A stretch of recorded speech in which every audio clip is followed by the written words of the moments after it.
Thank you very much for staying to the end of the day. I'm very impressed that so many of you are still in the room. So thank you very much for that. Thank you for staying here. So my talk is going to be about strategic agility. So it's the issue of how do we translate all of these ideas about the future into a strategy? How do we take it from a dream into reality in a way that constantly adapts to the changes in our environment? So I call this start less, finish more, because my proposition here is that the way that we've gone about strategic planning in the past, and I've been in this business about 20 years now, involves an excessive amount of prediction of what we believe is going to happen far off in the future. And we have to be willing, as Mikhail Peterson said, to think the unthinkable, to consider that we can't even imagine what it's going to be like, even though we look at trends. We need to complement any foresight that we get from looking at trends with insight as to what's actually going on right now and develop the ability to adapt more quickly. So we just heard a great story about the future of the automotive industry.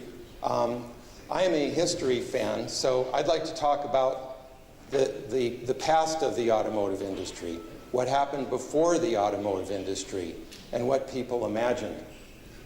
So imagine it's 1894, and in every major city in the world, most of the transportation is done by horses.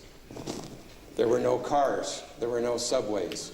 So if you look at New York City, for example, where this picture was taken, there were 1.5 million people, and there were somewhere between 100 and 200,000 working horses. Horses were not a luxury, they were not for fun, they were working, they worked very hard. Now, one of the challenges with having that many horses on these streets, many of which were not even paved, was horse manure. Okay, horse manure. So these, say it's an average of 150,000 horses in New York City, we're producing about 1 million kilograms of horse manure every day. Where did that go? So in those days, urban planning was a very young profession. And the very first convention of urban planners, professional urban planners, happened in New York City in that year. And one of the main topics was, we need a strategy for dealing with all of this horse manure. We can't get it off the streets fast enough. What are we going to do? And one individual who'd studied the problem, who'd looked at growth rates, presented a chart in which he said, if things continue at the same rate that they're going today, by the year 1920, the island of Manhattan in the middle of New York will be 3 meters deep in horse manure. So we need to do something about it before it gets that bad.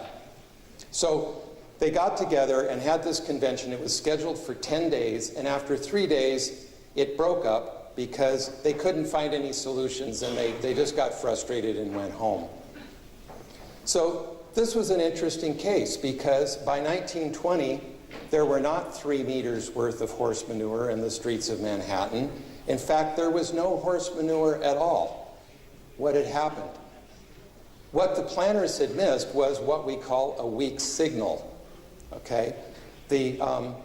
What was going on at the same time that these experts were not paying attention to was, they knew about automobiles. Carl Benz in Germany had been making automobiles for 10 years at that point, but they were a luxury item. So they weren't all that common. But in the meantime, a young 30-year-old man named Henry Ford, who had a job as an engineer at Detroit Edison, generating electricity, spent his spare time in his garage building cars. Nobody knew who Henry Ford was. He was a nobody. He wasn't on the radar. And nobody invested any money in him until 1899. So he took this money and developed something he called a Model A. And he went bankrupt.